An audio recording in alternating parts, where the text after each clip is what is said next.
It was all in my head for a Yeah. while. You know, when doctors used to tell me there's nothing, it's all in your head, I was offended because I was actually feeling There was something. there was something. But then I started thinking, it is truly in my head because I can change the way I perceive my sickness. Actually, that is fair for them to say it's my head because my head is truly controlling how I feel towards it. Yes, they didn't understand what was going on with me for years, but I also was letting it control me by not controlling my thoughts about it. You know what I mean? Absolutely. It's a very powerful reframe how you're looking at a situation and you're just deciding if it's happening to me or if it's happening for me.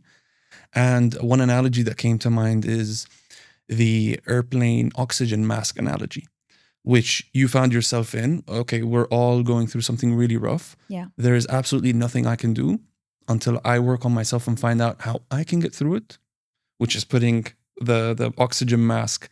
And then as soon as I know how, the first thing to do is just let's expand. Yeah. Let's help others around me. But nothing can happen until you work on yourself. And we'll talk about your concepts in a little bit, but the theme goes throughout. I feel like it's a constant theme throughout your life, which is I'm gonna figure out how I'm gonna get through it. Yeah. But your generosity goes a step beyond, and you realize you're sitting on a wealth of knowledge, and it could benefit one or two other people. But even if that's the impact, then you're more than happy to go through the motions to make it happen. Yeah. But just a question: having lived in a household where your mother had to really bear the full weight and the full responsibilities, what has that taught you about a healthy marriage between a husband and a wife who can choose how much time they spend around each other and around the household? I would be lying if I didn't tell you it affected me both positively and negatively. Mhm.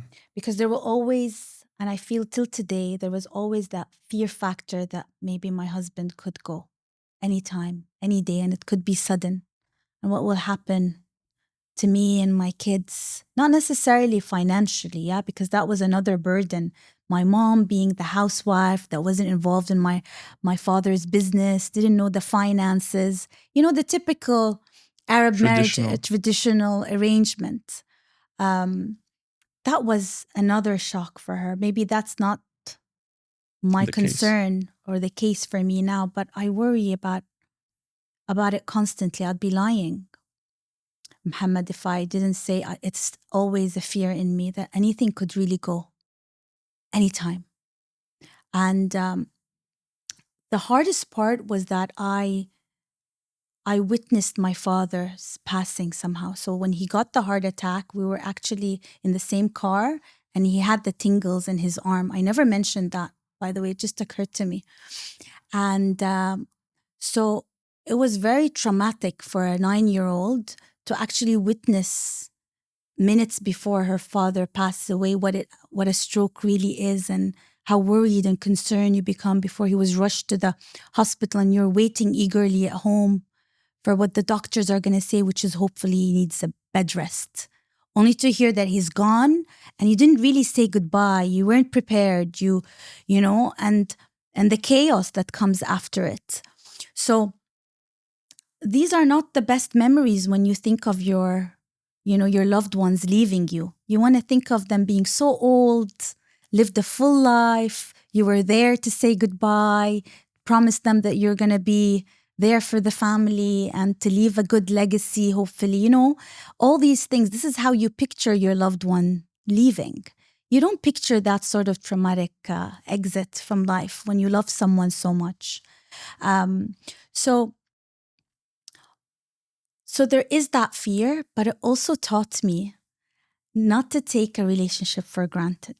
You know, my mother was a very kind wife. You know, she was always so good. Like in front of us, she was always prioritizing my father, sometimes on top of us, which got us bugged. You know, you're always, you know, whatever he wants you do, but what about what we want to eat, you know? So she was always the kindest wife, the considerate wife, and they were happily married. So I'm glad to see that they also enjoyed a happy marriage together, even if it was numbered. And I do hope that it's a reminder that, relationships are hard work, but they're also not to be taken for granted, you know. Along that, I put a lot of pressure. I put a lot of pressure On what? on my husband to be the father that's always present, because my father wasn't present, right? So I always tell him, you should be spending more time with the girls. You should be, more involved. And I know how Dubai can be hectic and fast-paced, and he has a full-time job and his job is demanding. So I put a lot of pressure in that sense. And he would say, don't worry, I know how you feel. I know your upbringing wasn't easy. He understands and he acknowledges that it comes from a good place. That I'm not trying to put that pressure just because I want him to be that perfect father. Not at all. It was because it was coming from a certain hollowness. There's a void in me where I hope my kids don't have to feel it ever, because it's hard. And I want them to feel that they had that relationship with their father and that he was present. Because even as young as 9, my father used to travel a lot.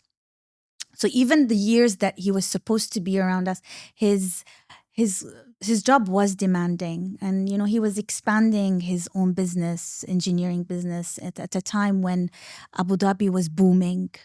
And the infrastructure was changing, and he had great aspirations, and he was a great man, but also for all he knew, that was his priority. So he also took us for granted. There will always be more years for him to spend time with us. And he's doing this for you anyway. And he's for doing your this for upbringing. us. But, taking things for granted, he took time for granted. I didn't want that. Knowing how nothing is really for granted, I didn't want that sort of dynamic in my family. And I always remind my husband to not take his time with his kids that they're young for granted, because there will be a time when they have to also move on with their own path, and all that would be left is memories of us and the quality time and the interactions and our, the lessons we teach them. I think your story serves as a really important reminder that children at a very young age are very perceptive to the world, and they understand very well what's going on around them. Maybe not to the fullest extent, but they understand if my father or my mother aren't here, then they aren't here. And as a child, it could be that there was this one performance at school, a football game, etc., that you just wished that they were there to watch you. And regardless of how that event went, what sticks with you is the fact that they just weren't there to see it. Mm-hmm. And sometimes if it went great, you wanted to celebrate with them. And if it wasn't great, you wanted them to be there and console you. And I think it's a great reminder to even those approaching the marriage phase and the marriage stage to set an accurate expectation of what marriage is and the responsibilities. It's not just a paycheck, as you mentioned. That is a big part of it, obviously. Life, no one lives for free. But at the same time, it's always a balance. Mm-hmm. And sometimes people need a little bit of a calibration to understand that maybe I'm leaning a little bit too much towards work, a little bit too much about towards the things that are outside my household, and how I should strike a balance. Because it's not just the children, it's also the wife, especially through the stage of being pregnant and raising the children at the very, very young, sensitive age, which by the sounds of it is also something that wasn't necessarily easy for you.